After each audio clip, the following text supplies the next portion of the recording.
السلام علیکم ورحمۃ اللہ وبرکاتہ۔ وحید مدنی چینل میں آپ کو خوش آمدید کہتے ہیں۔ الحمدللہ ہم تجوید کے ساتھ قرآن مجید سیکھ رہے تھے۔ آج کا ہمارا سبق ہے سورۃ الملک کی آیت نمبر 12 سے ہم آیت نمبر 16 تک انشاءاللہ عز و جل تلاوت کریں گے۔ الگ الگ لفظ کو پہلے سمجھا کے پڑھیں گے، پھر اس کو ایک مرتبہ حیدر میں پڑھنا ہے۔ اس سے پہلے جتنے بھی اسباق ہم نے پڑھے چینل کے پلے لسٹ میں ترتیب وار آپ کو مل سکتے ہیں۔ سٹارٹ کرتے ہیں آج کا سبق۔ بسم اللہ الرحمن الرحیم۔ ان اللہ، نون مشدد ہے، یہاں پہ غنہ کرنا ہے۔ ان اللہ رینا ان الذین، غال کو نرم کرنا ہے۔ یخشون خوا کو پر کرنا ہے۔ ربہم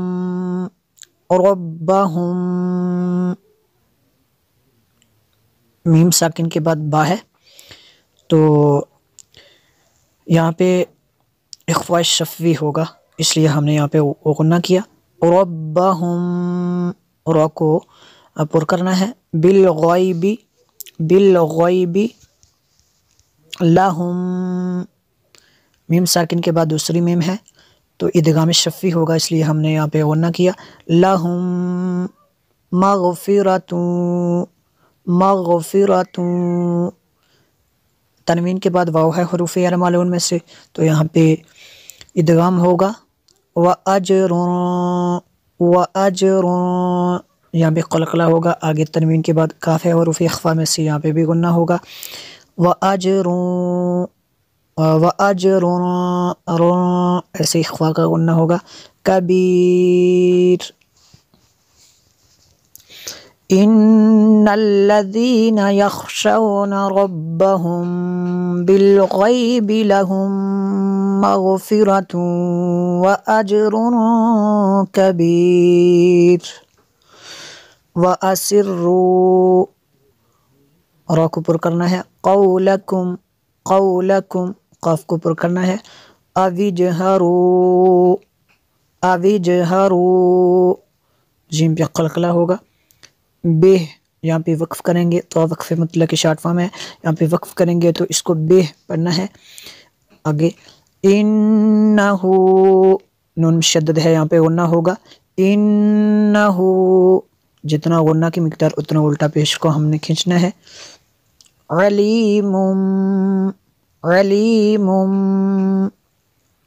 تنوین کے بعد با ہے تو یہاں پہ انقلاب ہوگا، اس لیے یہاں پہ ہم نے غنہ کیا۔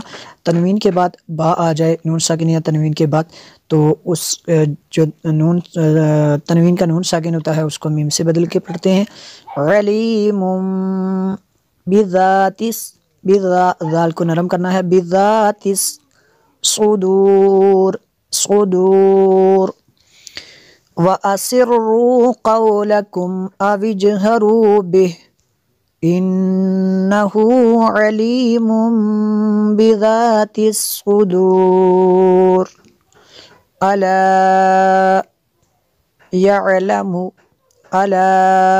يَعْلَمُ مَنْ خَلَقَ، قاف، یہاں پہ اگر وقف کریں گے تو وقف مطلق کی شارٹ فارم ہے، وقف کریں گے تو قاف پہ قلقلہ ہوگا۔ وَهُوَ اللطیف خبیر، اور را کو بری کرنا ہے۔ أَلَا يَعْلَمُ مَنْ خَلَقَ وَهُوَ اللطیف الخبیر۔ هو الذی جعل لکم الارض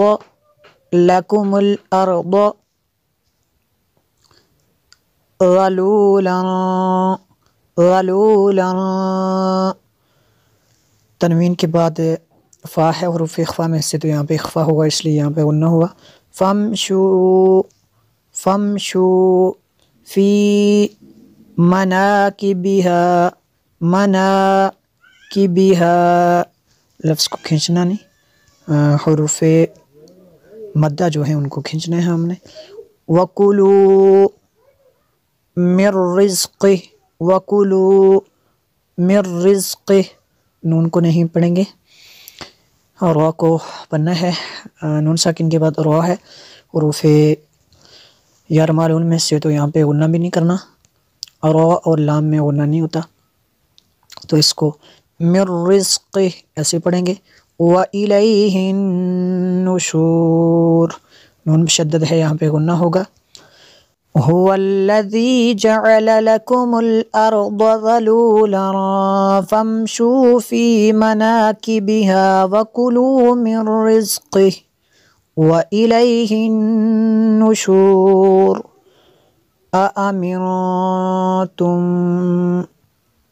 أَأَمِنْتُمْ، نون ساکن کے بعد تا حروف اخفا میں سے یہاں پہ غنہ ہوگا، میم ساکن کے بعد دوسری میم ہے، یہاں پہ غنہ ہوگا، ادغام شفیع ہوتا ہے، ما، نون ساکن کے بعد فا ہے، حروف اخفا میں سے یہاں پہ بھی غنہ ہوگا۔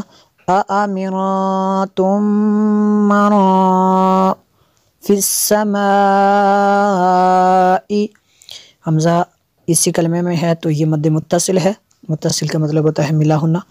أَن يَخْسِفَ بِكُمُ